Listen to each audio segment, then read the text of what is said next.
A nova palhaçada do governo Lula, que custará 200 milhões de reais por ano ao povo brasileiro, a apologia ao terrorismo acontecendo livremente na Câmara, o constrangimento da Globo News tendo que desmantelar a própria narrativa e os discursos em coletiva sobre abusos de autoridade. Tudo isso no vídeo de hoje. Vem comigo. Se todas as vezes em que eu já provei pra você nos vídeos por aqui que essa história de combate às fake news no Brasil é uma farsa, já deixou você indignado, sinto em lhe dizer, pois agora isso ficará ainda pior.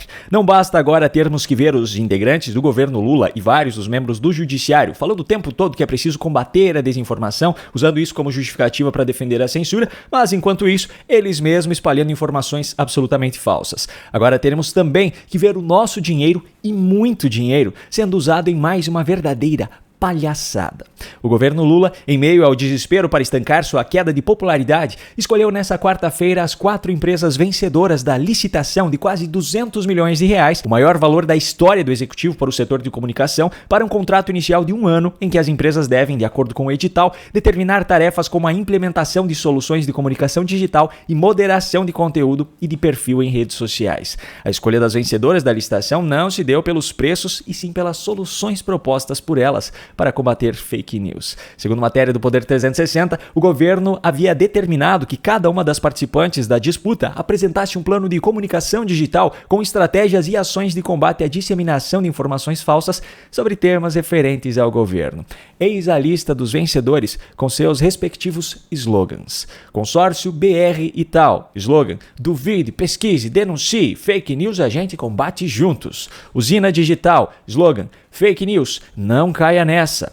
Consórcio Boas Ideias. Slogan: antes de compartilhar, tem que verificar. Clara Digital. Slogan: a desinformação contamina você, contamina o Brasil. Hashtag evite a fake. Sendo bem franco, eu já vi a atividade de quinta série com mais maturidade do que isso aqui.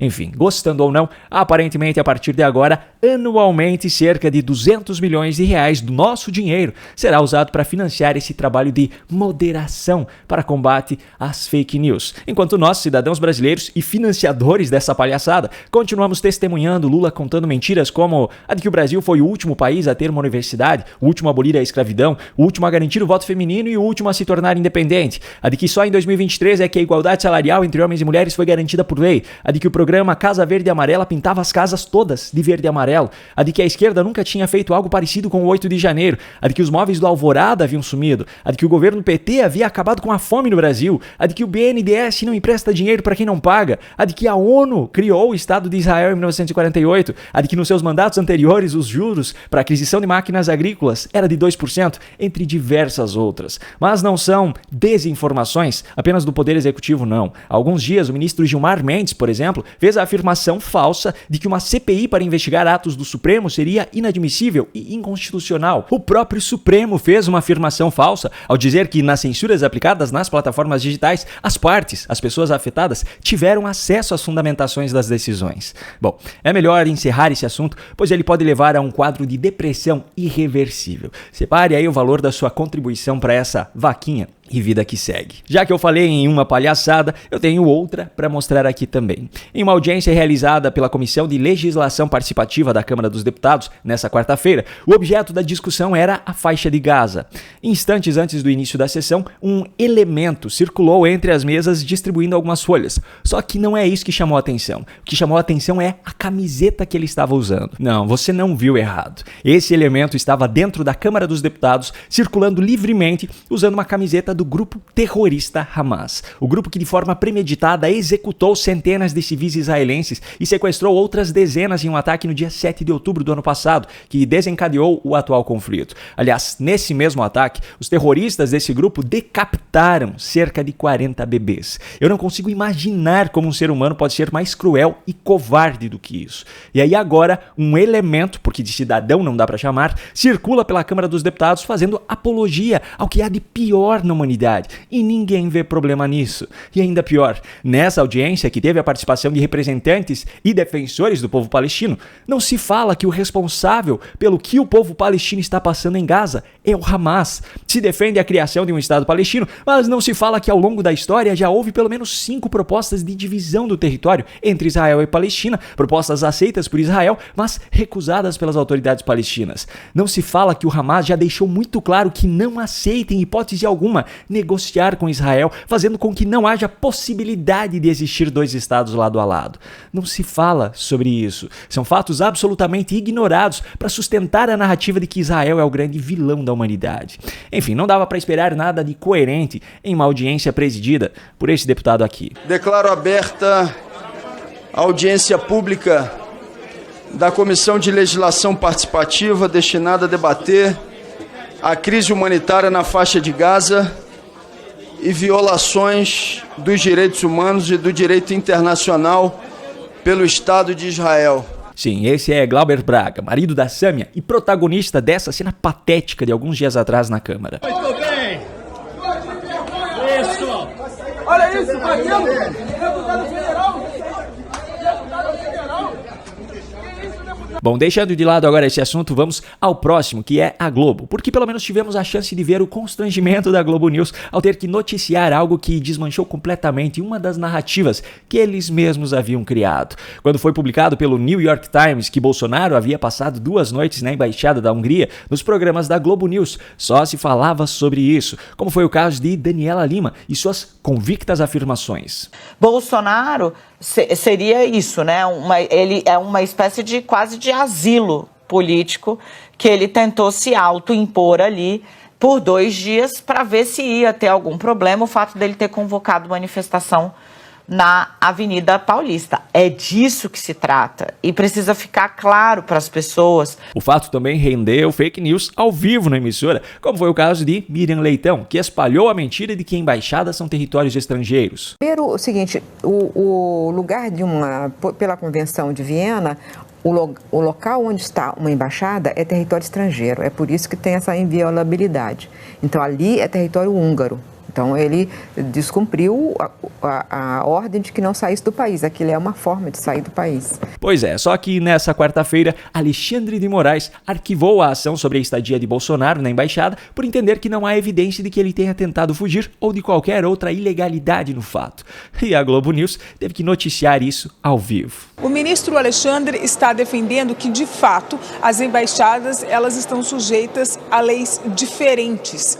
Vale aqui lembrar, por exemplo, que aquilo que é aplicado no direito brasileiro não pode ser aplicado dentro de uma embaixada. Entretanto, o entendimento do ministro relator do caso é que a embaixada da Hungria não pode ser considerada uma extensão territorial do país e que, por conta disso, não teve uma quebra das medidas cautelares que foram impostas ao ex-presidente Jair Bolsonaro. Bom, o último assunto que eu trago nesse vídeo, mas não menos importante, é a coletiva de imprensa realizada por parlamentares de direita ontem para falar sobre abusos de autoridade do judiciário. Eu separei aqui um resumo com as principais falas na ocasião. Aí eu pergunto para os meus colegas que estão aqui do meu lado. Nós estamos aqui hoje em uma coletiva de imprensa para falar sobre inquéritos ilegais, inquéritos sigilosos que atingem a cada um de nós. Eu pergunto, alguém aqui responde algum inquérito por corrupção? Levante a mão, por favor.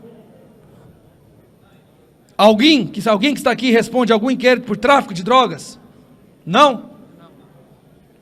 Lavagem de dinheiro? Alguém aqui? Ninguém aqui responde nenhum inquérito por rachadinha? Agora eu pergunto, quantos aqui, levantam a mão por favor, responde algum inquérito pelas suas palavras? Esse é o Brasil que vocês estão testemunhando. Mas a verdade seja dita, Alexandre de Moraes, o senhor perdeu essa batalha.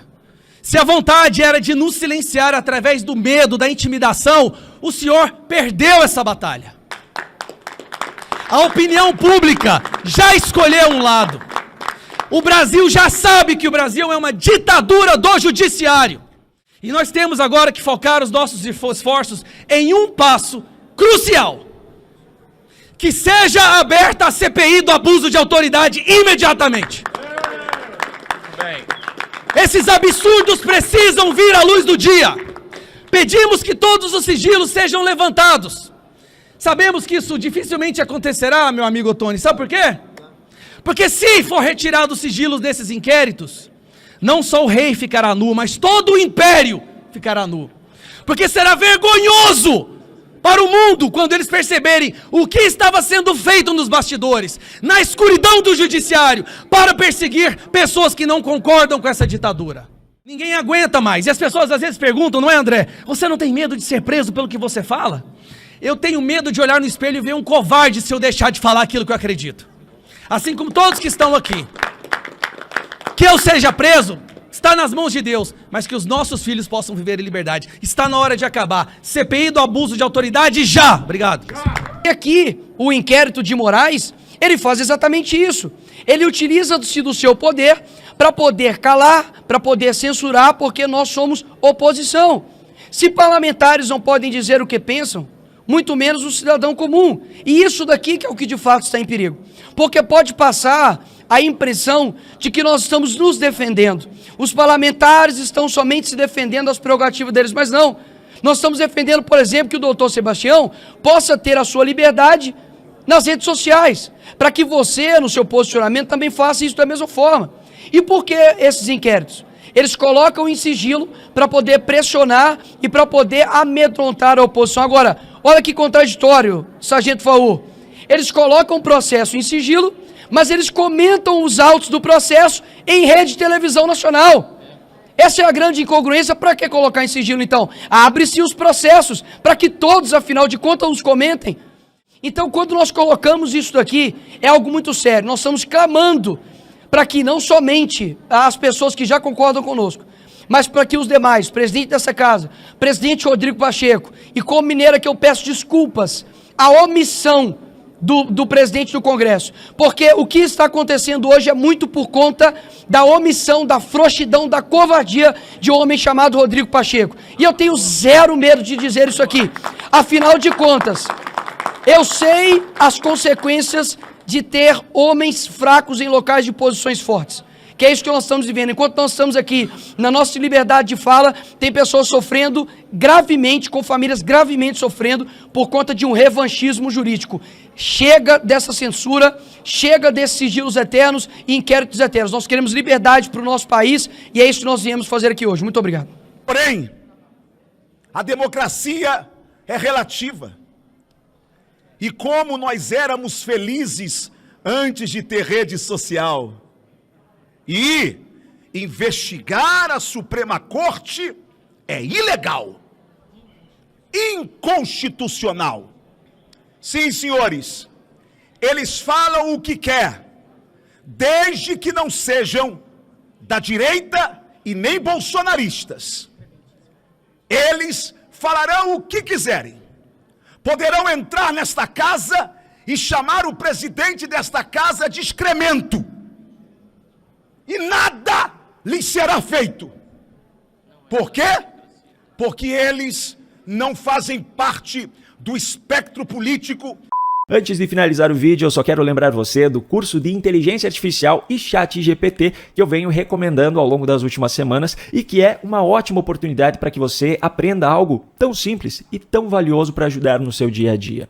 Na descrição aqui do vídeo, você encontrará dois links. O primeiro é da página de vendas do curso, no preço de R$ 147,00, que já é um preço promocional. E o segundo link é da página de pagamento, só que com um desconto extra de 25% que eu consegui para os espectadores aqui do canal. Você terá uma garantia de 7 dias para solicitar reembolso, caso as aulas não atendam às suas expectativas, e eu ainda deixo o meu endereço de e-mail para que você entre em contato comigo, caso tenha qualquer problema em relação a isso. Eu espero que, dessa forma, eu consiga retribuir o apoio que você dá diariamente ao canal. No canto da sua tela aparecerão agora recomendações de outros vídeos aqui do canal para que você os assista, caso ainda não tenham feito. Se você gostou desse conteúdo e quer receber os novos vídeos aqui do canal, se inscreva e ative o sininho de notificações. Essa é a única forma de garantir que o YouTube entregará a você esses novos conteúdos. Um grande abraço e até o próximo vídeo.